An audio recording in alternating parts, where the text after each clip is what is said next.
आदिलाबादहून आणला जाणारा 19.53 लाखांचा गुटखा यवतमाळ LCB पथकाने केला जप्त। महाराष्ट्रात प्रतिबंधित असलेला सुगंधित पान मसाला गुटखा आदिलाबाद येथून खरेदी करून पांढरकवडा घाटंजी मार्गे अमरावतीकडे वाहतूक केली जात असल्याची गोपनीय माहिती स्थानिक गुन्हे शाखेला मिळाली। पोलीस अधीक्षक श्री कुमार चिंता यांनी अशा अवैध वाहतुकीवर कठोर कारवाईचे आदेश दिल्याने 12 डिसेंबर रोजी पहाटे LCB पथकाने घाटंजी टी पॉइंटजवळ सापळा रचला। या कारवाईत संशयास्पद बोलेरो पिकअप MH27BX 4444 आणि ह्युंडाई एक्सेंट MH04 HN 4589 वाहने ताब्यात घेण्यात आली। पंचासमक्ष तपासणी केली असता बोलेरोमध्ये भाजीपाल्याच्या कॅरेटखाली लपवून ठेवलेल्या 20 पोत्यांमध्ये हॉट प्रीमियम पान मसाला व H5 प्रीमियम च्युइंग टोबॅको असा महाराष्ट्रात प्रतिबंधित गुटखा आढळून आला।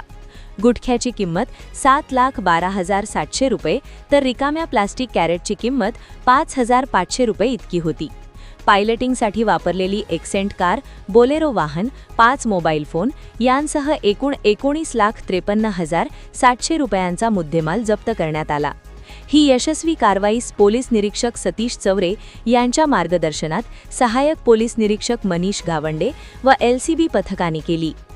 नगर परिषद यवतमाळ सार्वत्रिक निवडणूकमध्ये मतदान करण्यासाठी मतदारांना निवडणूक निर्णय अधिकारी यांच्याद्वारे पुढील प्रमाणे आवाहन करण्यात येत आहे। दिनांक 20 डिसेंबर 2025 रोजी सार्वत्रिक निवडणूक करिता सकाळी 7:30 वाजल्यापासून सायंकाळी 5:30 पर्यंत मतदान घेण्यात येणार आहे। प्रत्येक मतदाराला 3 मते द्यायची आहेत। एक मत अध्यक्ष पदाच्या उमेदवारांकरिता, दुसरे मत प्रभागातील अ जागेकरिता व तिसरे मत प्रभागातील ब जागेकरिता द्यायचे आहे। अध्यक्ष पदाची मतपत्रिका ही गुलाबी रंगाची असेल, अ जागेसाठीची मतपत्रिका पांढऱ्या रंगाची असेल व ब जागेची मतपत्रिका ही फिक्कट निळ्या रंगाची असेल।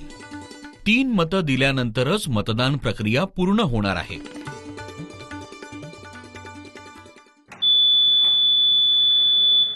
मतदारांच्या माहितीकरिता तसेच जनजागृतीकरिता जाहीर